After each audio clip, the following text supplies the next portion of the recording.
Hello, मेरा नाम कृष्ण श्रीवास्तव है और मैं यूपी के बहराइच ज़िले से बिलॉन्ग करता हूँ। मैंने यूजी नेट को दोबारा क्वालिफ़ाई किया है। एमए मेरा जो सब्जेक्ट था वो हिस्ट्री था और ग्रेजुएशन में मैंने ज्योग्राफी, पॉलिटिकल साइंस और हिस्ट्री लिया था। इसके अलावा मैंने ओ लेवल भी क्वालिफ़ाई किया हुआ है। प्रेज़ेंट में मैं एक सीबीएसई एफिलिएटेड स्कूल में पीजीटी हिस्ट्री हूँ 11th-12th में, एक प्राइवेट स्कूल में। और अभी हाल ही के दिनों में मैंने एक पीएचडी एंट्रेंस एग्ज़ाम क्वालिफ़ाइड किया है और विदिन 1 मंथ मैं एक पीएचडी स्कॉलर्स बनने जा रहा हूँ, एडमिशन लेने जा रहा हूँ। टीचिंग के फील्ड में मेरा एक लंबा एक्सपीरियंस है। जैसे कि मैंने बताया, मैंने खुद 2 बार यूजी नेट क्वालिफ़ाई किया है। सो उस क्षेत्र में मुझे बहुत अच्छी नॉलेज है और क्योंकि मैं लगातार टीचिंग कर रहा हूँ ऑफलाइन भी और यूट्यूब पर भी मेरा 3 साल का एक्सपीरियंस है। मेरे यूट्यूब चैनल का नाम पैराडॉक्स एकेडमी है। सो अगर मैं बात करूँ, यहाँ पर मैं ये बताने जा रहा हूँ कि यूजी नेट क्वालिफ़ाई करने के लिए, उसमें नेट या जेआरएफ पाने के लिए आपको 100 आवर कंटेंट प्लान में आपको बताने जा रहा हूँ। मतलब इस 100 आवर के कंटेंट प्लान को पढ़ने के बाद में आप आसानी से यूजी नेट, इसके अलावा असिस्टेंट प्रोफेसर या इस लेवल का जिसमें हिस्ट्री जैसा सब्जेक्ट आता है, आप आसानी से उसको क्वालिफ़ाई कर सकते हो। मैंने क्योंकि आपको पता है हिस्ट्री एक बहुत ही वास्ट सब्जेक्ट है। मैंने जो भी यूनिट्स अकॉर्डिंग टू सिलेबस होता है उस हिसाब से लिया है, बट उसको मैंने अपने हिसाब से थोड़ा मॉडिफाई किया है ताकि समझने में आसानी हो। आगे हम बात करते हैं। तो जैसे कि इस 100 आवर टीचिंग प्लान में हम लोग क्या करेंगे, जो यूजी नेट ने अपना 10 यूनिट्स में डिवाइड किया है टोटल, है ना, हिस्ट्री के सिलेबस को, उसको मैंने फर्दर अपने 4 भाग में बांट दिया है। पहला तो अपना एंशिएंट हिस्ट्री हो गया है, जिसमें हम यूनिट 1, 2 और 3 को पढ़ेंगे। फिर मेडिवल हिस्ट्री को यूनिट 4, 5 और 6 में पढ़ेंगे और मॉडर्न हिस्ट्री को यूनिट 7, 8, 9 में पढ़ेंगे और लास्ट में हमारा यूनिट 10 जो है वो हिस्टोरियोग्राफी होगा। इसको मैंने आवर्स के हिसाब से डिवाइड किया। जैसे कि एंशिएंट हिस्ट्री को हम लोग 30 आवर में कंप्लीट करेंगे, मेडिवल हिस्ट्री को 20 आवर में, इसके अलावा मॉडर्न हिस्ट्री को 45 आवर में, क्योंकि मॉडर्न हिस्ट्री काफ़ी वास्ट होता है और इससे काफ़ी अच्छे क्वेश्चंस आते हैं। हिस्टोरियोग्राफी से ज़्यादा क्वेश्चंस आते नहीं हैं, तो उसको हम लोग 5 आवर में आसानी से कंप्लीट कर लेंगे। आगे इसको हम लोग और डिटेल में अगर बात करें, जैसे कि यूनिट 1 में आप देख सकते हैं कि ये सारे टॉपिक्स है जिसमें हम एंशिएंट हिस्ट्री के जो सोर्सेस है, चाहे आर्कियोलॉजिकल सोर्सेस हो, लिटरेचर सोर्सेस हो, उनके साथ साथ धीरे धीरे बढ़ते हुए हड़प्पा, वैदिक सभ्यता, महाजनपद, मगध, फिर उस पर जो उसमें सिकंदर का जो पारसी का जो विदेशी आक्रमण होता है, इसके अलावा जो 6वीं शताब्दी ईसा पूर्व में धार्मिक आंदोलन थे, उन सभी के बारे में डिस्कस करेंगे और इसको कवर करने में हमको लगभग 8 आवर्स का समय लगेगा। यूनिट 2 हमारा काफ़ी बड़ा है, इसमें लगभग हमको 12 आवर लगेंगे। इसमें हमारा मौर्य समाज, उसके बाद मौर्योत्तर काल में जो अलग अलग साम्राज्य हुए वो, संगम युग, गुप्त युग, इसको हम पूरा इस यूनिट 2 में कवर करेंगे। यूनिट 3 की बात करें तो उसमें जो गुप्तोत्तर काल है, इसके बाद चोला एम्पायर है, फिर प्राचीन भारत में जो और भी चीज़ें हुई उसके बारे में पढ़ेंगे, जो वहाँ के आर्किटेक्चर है उनके बारे में बात करेंगे। फिर लास्ट में हम लोग जो बात करते हैं पूर्व मध्यकाल की, उसके बारे में बात करेंगे और फिर अरब और तुर्कों का भारत पर किस तरह आक्रमण हुआ, उसको भारत पर किस तरीके से इम्पैक्ट डाला, उसने भारत की राजनीति की दिशा और दशा कैसे बदल दी, उसको हम लोग करेंगे। उस समय लगभग हम लोग को 10 आवर्स लगेगा। फिर यूनिट 4 हमारा काफ़ी ज़्यादा इंपॉर्टेंट है, क्योंकि इसमें न केवल हम लोग दिल्ली सल्तनत को पढ़ेंगे, इसके अलावा उस समय के और भी जो रीजनल किंगडम्स थे उनके बारे में पढ़ेंगे। बहमनी एम्पायर पढ़ेंगे, उसके बाद जो टूटने के बाद में वो अपने 5 भागों में बढ़ जाता है उसको पढ़ेंगे। विजयनगर के बारे में पढ़ेंगे, मुगल साम्राज्य के बारे में पढ़ेंगे, लेटर मुगल्स के बारे में पढ़ेंगे और शासन मराठा एम्पायर्स में हम लोग शिवाजी वगैरह के बारे में, पेशवाज के बारे में पढ़ेंगे। यूनिट 2 हमारा बहुत इंपॉर्टेंट है, इसलिए इसमें लगभग हम लोग को 12 आवर्स लगेगा। यूनिट 2 के बाद अगर हम यूनिट 5 पे जाएँ तो उसमें हम बेसिकली जो उस समय की मध्यकाल की प्रशासनिक व्यवस्था थी, अर्थव्यवस्था थी, उसमें कैसे डील होता था, राजस्व व्यवस्था क्या थी, उसके बारे में हम लोग बात करेंगे। आगे बात करें तो यूनिट 6 के अंदर हम लोग लगभग 5 आवर्स में कवर करेंगे। इसमें हम सूफीज़्म के बारे में पढ़ेंगे, जो भक्ति मूवमेंट चल रहा था उसके बारे में पढ़ेंगे। इसके अलावा उस समय मध्यकालीन का हमारा जो समाज था उसकी संस्कृति क्या थी, इसके बारे में हम लोग बात करेंगे।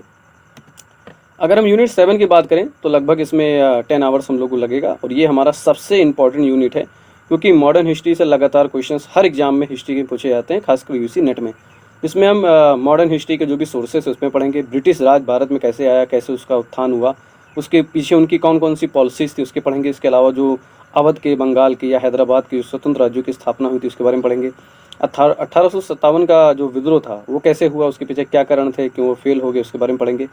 कंपनी और ताज का प्रशासन, यानी कि कंपनी ने जो एडमिनिस्ट्रेटिव पॉलिसी, जो रूल लेकर आए थे, उसके बारे में पढ़ेंगे। इसके अलावा जो ब्रिटिश एज में जो हमारी इकोनॉमी चल रही थी कैसी थी, उसमें भारत को किस तरीके से नुकसान हो रहा था, उसके बारे में हम लोग पढ़ेंगे। आगे बात करें यूनिट 8, इसमें हमारा 15 आवर लगभग लगेगा और ये भी काफ़ी इंपॉर्टेंट है, क्योंकि इसमें ना हम उस समय की अर्थव्यवस्था पढ़ेंगे बल्कि जो हमारे ट्राइबल्स मूवमेंट चल रहे थे उसके बारे में पढ़ेंगे। किसान आंदोलन, किसानों ने कैसे पार्टिसिपेट किया उसमें बात करेंगे। उस समय हमारा सोसाइटी एक ट्रांजिशन फेज में था, मतलब कि हमारा जो समाज था वो मध्यकाल से आधुनिक काल में प्रवेश कर रहा था।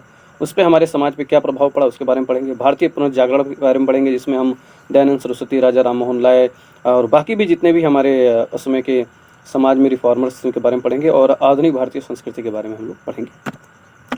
यूनिट 9 हमारा सबसे ज़्यादा मोस्ट इंपॉर्टेंट, मतलब अगर हम बात करें 10 यूनिट में सबसे ज़्यादा अगर कोई यूनिट हमारे लिए इंपॉर्टेंट है, इसमें मैक्सिमम क्वेश्चंस आते हैं और अच्छे खासे नंबर के आते हैं, वो है हमारा यूनिट 9, जो लगभग 20 घंटे इसमें लगेंगे कवर करने में।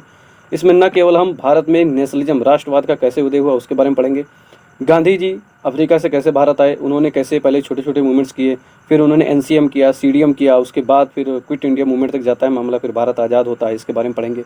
गांधी जी के साथ साथ और भी जो महत्वपूर्ण आंदोलन है उसके बारे में पढ़ेंगे, जो हमारे क्रांतिकारी थे उन्होंने कैसे पार्टिसिपेट किया उसके बारे में पढ़ेंगे। फिर कैसे एक अखंड भारत टूट गया, कैसे हमको स्वतंत्रता मिली, उसके साथ साथ विभाजन भी हुआ उसके बारे में पढ़ेंगे।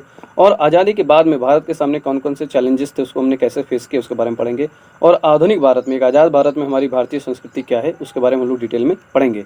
इसके बारे में बात करें, लास्ट हमारा यूनिट 10 जो है वो हिस्टोरियोग्राफी, जिसमें हम हिस्ट्री के बारे में कैसे उसमें रिसर्च किया जाए उसके बारे में पढ़ेंगे। कैसे हिस्ट्री के अंदर बायसनेस ना हो, एक अच्छा इतिहासकार क्या होता है, अलग अलग राज्यों में, अलग अलग देशों में, हमारे भारत के अंदर भी जो विभिन्न विचारधारा के इतिहासकार हैं उनकी क्या आइडियोलॉजी है, सबाल्टर्न क्या हैं, हमारे कम्युनिस्ट विचारधारा क्या है, राष्ट्रवादी इतिहासकार कैसे हैं, इसके अलावा उत्तर आधुनिकतावादी जो विचारक हैं उनके क्या पॉइंट ऑफ व्यू है, एक अच्छा इतिहास कैसे लिखा जाए, क्या रिसर्च मेथोडोलॉजी होनी चाहिए, उसको हम लोग यूनिट 10 में पढ़ेंगे।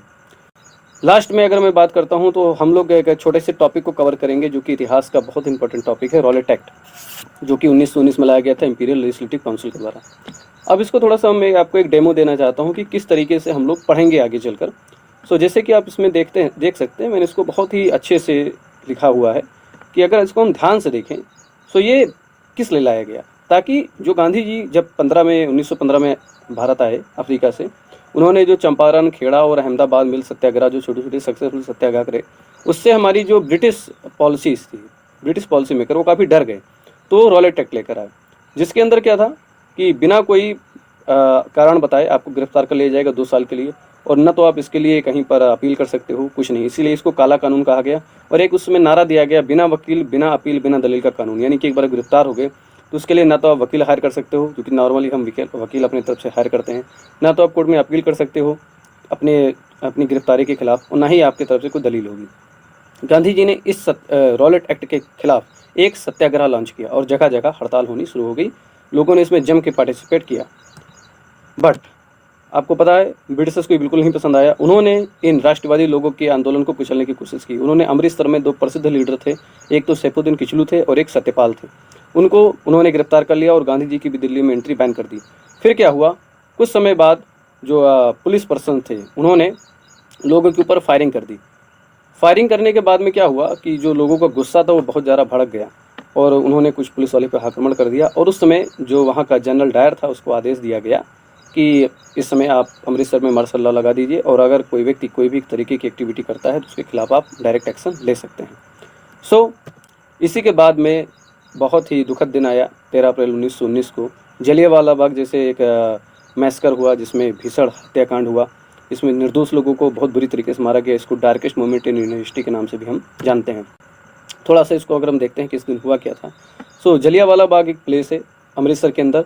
यहाँ पर एक लोग इकट्ठा हुए थे काफ़ी बड़ी संख्या में। इसके 2 कारण थे। एक तो जो लोगों के ऊपर गलत तरीके से पुलिस कार्रवाई कर रही थी उसके खिलाफ, प्लस मार्शल लॉ के खिलाफ कई लोग जो थे वो शांतिपूर्वक, यहाँ से बहुत कम संख्या में उनकी नंबर था, वो प्रोटेस्ट कर रहे थे। बट सबसे बड़ी बात ये थी, इसी दिन बैसाखी का मेला था।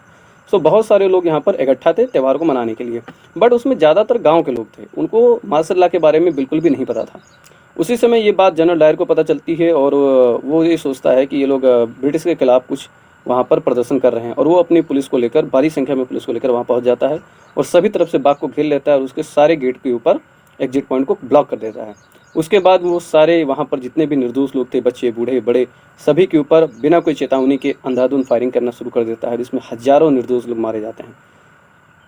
इससे न केवल भारत के इतिहास का एक बहुत ही इंपॉर्टेंट मोड़ कहा जाता है, बल्कि जो ब्रिटिश के अंदर की दरिंदगी थी वो भी सामने आती है। और जब जनरल डायर से इसके बारे में पूछा गया तो उसने कहा, मुझे इस बात का बिल्कुल भी अफसोस नहीं है, मैं केवल इसलिए इसको कर रहा हूँ ताकि ब्रिटिशर्स के ऊपर एक मॉरल इफेक्ट पड़े।